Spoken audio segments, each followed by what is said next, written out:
Bem-vindas e bem-vindos a mais uma dose regenerativa. Hoje a gente vai encarar um fantasma que, olha, assombra o mercado de carbono há anos: a confiança. Como é que se sabe se um crédito de carbono que foi comprado para compensar uma emissão é real? E mais, como garantir que ele não foi vendido para 2, 3 pessoas diferentes? É o famoso problema da duplicidade, né? Aquela desconfiança de que, no fim, se está comprando fumaça. Exato. É um problema que sempre limitou o potencial desse mercado. Porque se a base de tudo, que é a garantia de que uma tonelada de carbono foi de fato retirada da atmosfera e que aquela compensação é única, se essa base não for 100% sólida, todo o castelo de cartas desmorona, né? Perfeito. E para mergulhar nesse tema, nossa fonte hoje é um guia técnico da B4, a Bolsa de Ação Climática. Ele detalha passo a passo como eles usam a tecnologia blockchain para tentar construir essa base, digamos, de concreto. Nossa missão aqui é decifrar esse sistema. Vamos entender como a tecnologia funciona na prática, desde o nascimento de um crédito até a sua aposentadoria, e ver se ela realmente entrega a transparência e a segurança que promete. E a chave para entender o processo é pensar não em algo abstrato, sabe? Mas em um sistema de registro digital. Pensa num livro caixa público, só que inviolável. Cada passo, cada transferência, cada evento deixa uma pegada digital que não pode ser apagada e que pode ser verificada por qualquer pessoa a qualquer momento. Ok, vamos desvendar isso então. O ponto de partida do material é a ideia de que a B4 usa blockchain para criar uma rastreabilidade total.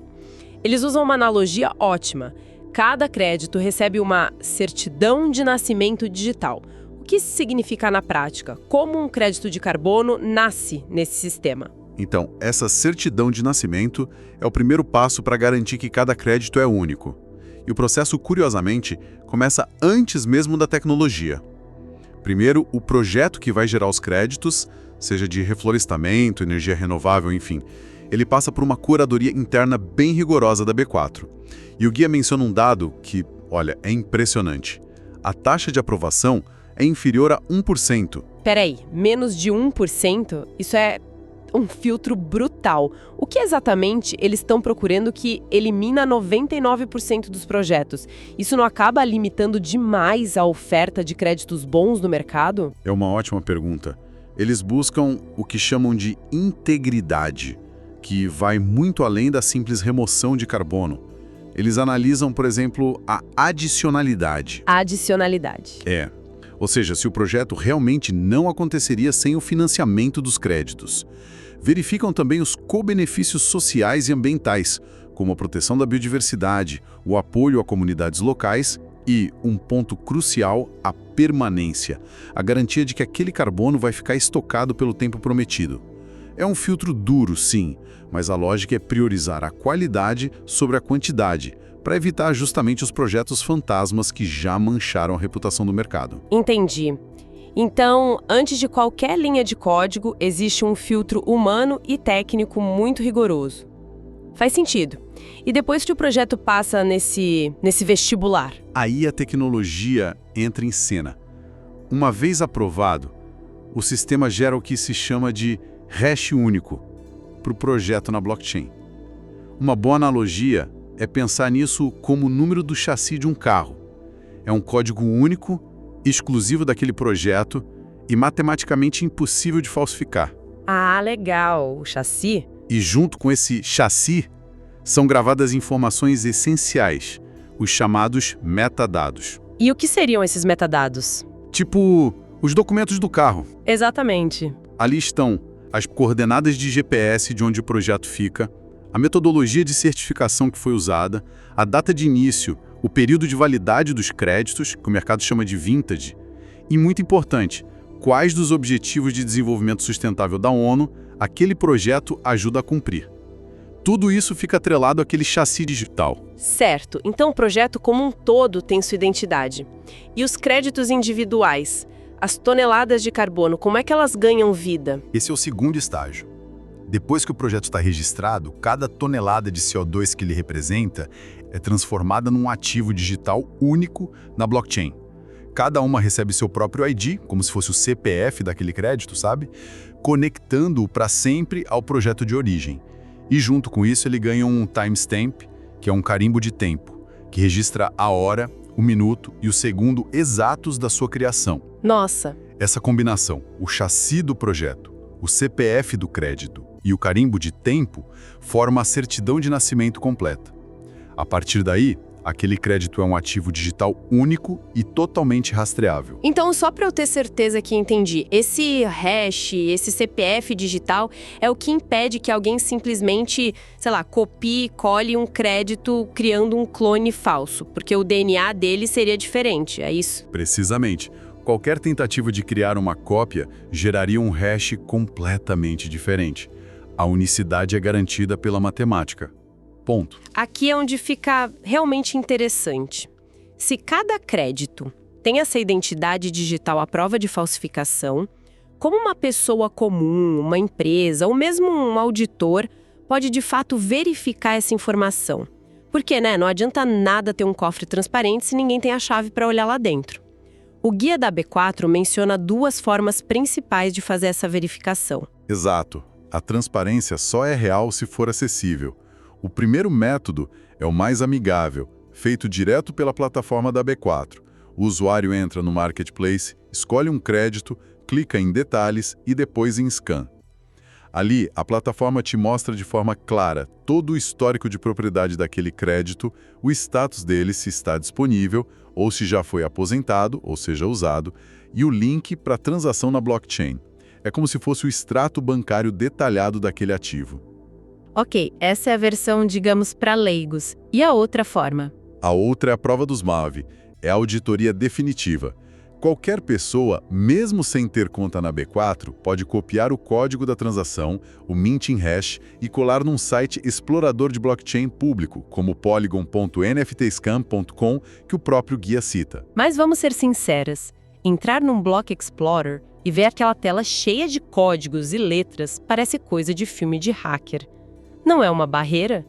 A transparência, nesse caso, não acaba funcionando só para quem é super técnico. E o resto de nós? Continua tendo que confiar na interface bonitinha? Essa é a questão central. A beleza do sistema não é que todo mundo precise se tornar um especialista em blockchain para saber ler aqueles códigos. A beleza é que o registro é público. O que é disruptivo aqui não é só a rastreabilidade. Sistemas tradicionais como os da Verra ou Gold Standard também têm registros. A virada de chave é trocar a confiança em uma única instituição, que pode ser lenta, pode ser opaca, pela confiança na matemática distribuída, que é instantânea e totalmente pública. É a diferença entre pedir para ver o livro caixa do banco e ter o livro caixa do banco aberto na praça da cidade 24 horas por dia. Você pode não ler todas as páginas, mas o fato de ele estar lá, aberto para qualquer especialista do mundo auditar, isso muda completamente a dinâmica da confiança. Uau! Essa analogia do livro caixa na praça é muito poderosa. Então quer dizer que eu aqui do meu computador, sem ter conta na B4 nem nada, posso auditar uma compensação de carbono que uma multinacional fez do outro lado do mundo. Isso é absurdo, no bom sentido. Eu não preciso mais do relatório de sustentabilidade deles, eu posso ver a prova com meus próprios olhos? Exatamente, essa é a promessa. A confiança deixa de ser baseada em uma declaração e passa a ser baseada em uma verificação. Ok, a identidade do crédito é sólida e verificável. Mas a maior desconfiança sempre foi na hora da troca, na hora de passar o dinheiro. Como essa tecnologia impede que alguém venda o mesmo carro para 2 pessoas ao mesmo tempo? O material fala sobre smart contracts, os contratos inteligentes. Como isso funciona na prática? Ele entra logo em seguida e é o coração da automação. A melhor analogia para um smart contract é pensar numa máquina de vendas digital, totalmente autônoma. É um programa de computador que roda na blockchain e executa ações pré-definidas quando certas condições são cumpridas, sem nenhuma intervenção humana. Ah, entendi. Eu lembro de um caso, anos atrás, em que uma empresa comprou um lote gigante de créditos de um projeto que depois descobriram que já tinha sido vendido para outra corporação. Foi um escândalo, gerou processos. Um sistema de smart contracts, como o que a gente está descrevendo, simplesmente tornaria esse tipo de acidente impossível. E como essa máquina de vendas funciona nesse caso? A condição seria o pagamento ser confirmado? O contrato inteligente executa uma série de ações, tudo automático. Ele verifica o pagamento, transfere a propriedade do crédito da carteira da B4 para a carteira do comprador, atualiza o registro de posse na blockchain e, aqui vem o pulo do gato, ele emite um evento de transferência público. É como uma máquina de vendas. Você coloca o dinheiro, ela verifica e libera o seu refrigerante. Certo. Mas, além disso, ela grita para toda a praça: "Ei, pessoal, o refrigerante da prateleira B5 foi vendido para essa pessoa às 10h32. Esse grito é o evento de transferência. E todo mundo na praça que tem um caderno anota isso, para sempre. Que incrível! O risco de erro humano ou de venda duplicada de propósito é eliminado, porque é um processo regido por código, à prova de jeitinho. O guia que a gente está analisando nos dá a anatomia de um link de transação. É aquela sequência longa de letras e números que parece indecifrável. Então, o que tudo aquilo significa? O que está codificado ali dentro, nesse DNA da transação? É fascinante quando a gente desmonta isso. Aquele link contém o hash da transação, que é um código de 64 caracteres, o DNA daquela operação específica. É único no universo. Dentro desse DNA, a gente encontra 3 grandes blocos de informação. O primeiro são os dados do próprio crédito. O CPF dele, a qual projeto ele pertence, o ano em que foi gerado, a metodologia, basicamente o RG do ativo. Certo, e o segundo bloco seria sobre a transação em si. De onde ele veio e para quem foi. Exato. Ali você encontra o endereço da carteira digital que enviou o crédito. O guia até especifica que a única carteira oficial da B4 termina em 9D5, o que é um ponto de verificação de segurança. E o endereço da carteira que recebeu. Junto a isso, o carimbo de tempo exato da transferência.